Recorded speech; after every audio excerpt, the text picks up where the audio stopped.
If you want to know how to figure out your life in your 20s, listen up. Hey guys, it's Will. Today I'm going to be talking about how I figured out what to do with my life by the age of 22.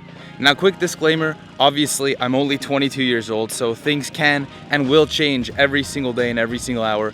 But the point being, I figured out what the general direction of my life is, and I know how valuable that can be for any 20-something. So today I'm gonna run you through the process of how I got to this point.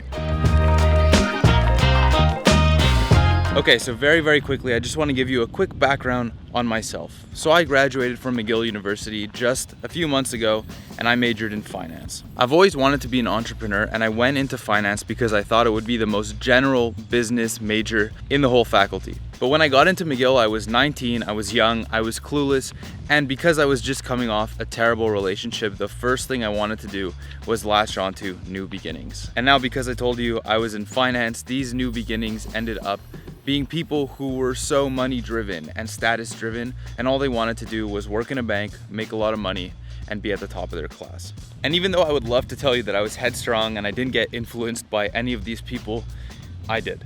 I ended up doing the same thing as them, being money driven, status driven, and doing my best to land a job in a top paying bank so I could look good in front of everybody at McGill. What came from that is about 8 months of working in a bank, 8 months of feeling so depressed, and 8 months of wondering where the heck my life was going. And to be honest, I was well on my way to being Wall Street's next top banker until I decided to quit my 6-figure income job and try something else.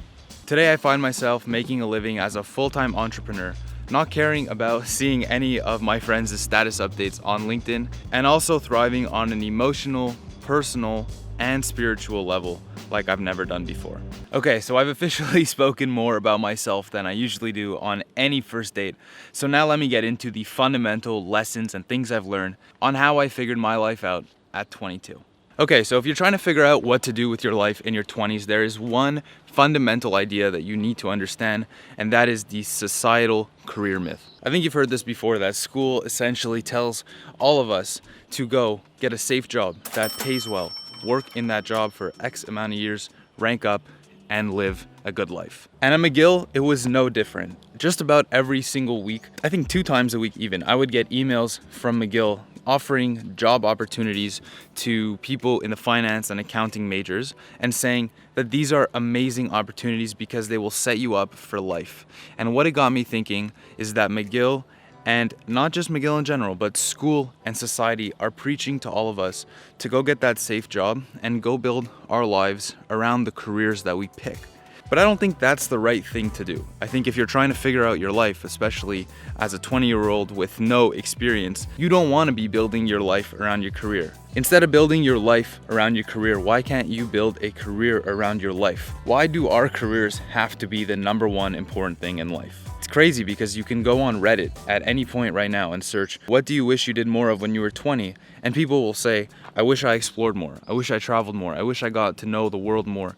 And I wish I could go back to the old days when I had no consequences. So for me, it's like, why are we so in a rush to go and build this career out of something that we don't even know if we love, when we have all the time in the world to learn about what we love and to then build a career around that? And that is pretty much why I wanted to be an entrepreneur, because there are certain things that I want to do in life that don't work with a 9-to-5 job. And for you, they may. But for some of you, they also may not. And that's why you have to understand the societal career myth, which is that school thinks you need to build your life around your career, but the reality is that you should build your career around your life. And while I know most people resonate with this, not a lot of people will actually go through with it. And this is exactly why I always say it's a mindset. Because what you do in your life and what you make out of it are entirely products of your mindset. So how can you build your mindset?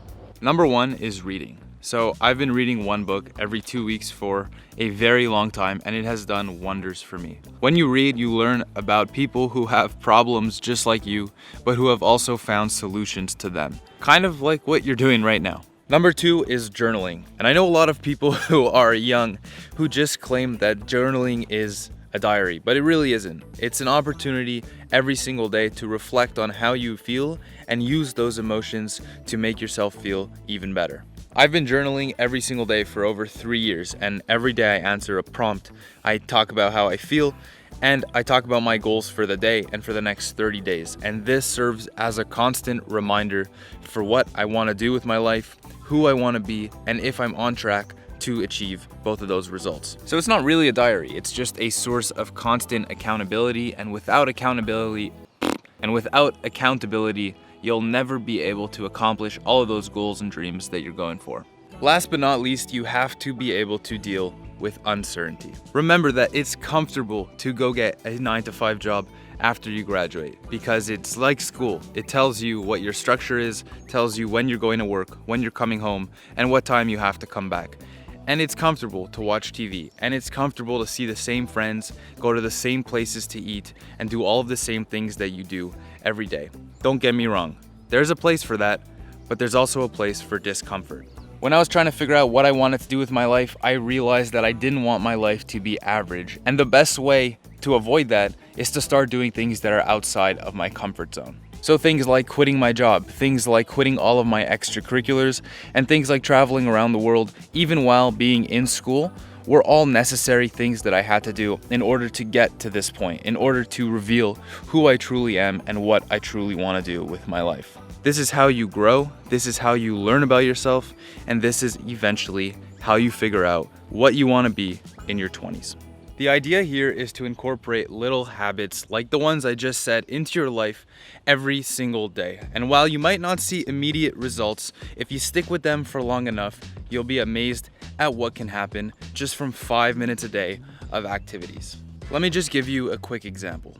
3 years ago, when I was going into university, and I told you before I was coming off of a bad relationship and I didn't know what I wanted to do with my life, I decided that because I didn't want to burden anybody with all of these thoughts and these negative emotions, I would resort to writing in a journal for 5 minutes every single day about how I felt. At the time, it didn't really seem like this was going to do anything for me, but over time, it's had some incredible results on my life. For one, I became more confident, and this increase in confidence came with an increase in self-belief. So it became easier for me to do things like quit the corporate world and become an entrepreneur.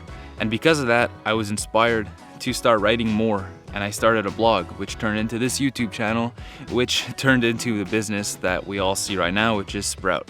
And this is what's known as the domino effect. Small actions compounded over time combine to create massive results. If 5 minutes of journaling per day can create massive ripples through so many different facets of my life, what's to think that it can't do it for you as well? So the key to figuring out what you want to do with your life in your 20s is to be open-minded, try a bunch of different things, and stick with them for long enough until you see some pretty insane results. And that is my version of how to figure out your life in your 20s. And with that, thank you guys so much for watching this video. If you like what you saw and you want to see more content like this, please make sure to smash the like button, subscribe. I'm Will. It's a Mindset. I'll see you next week.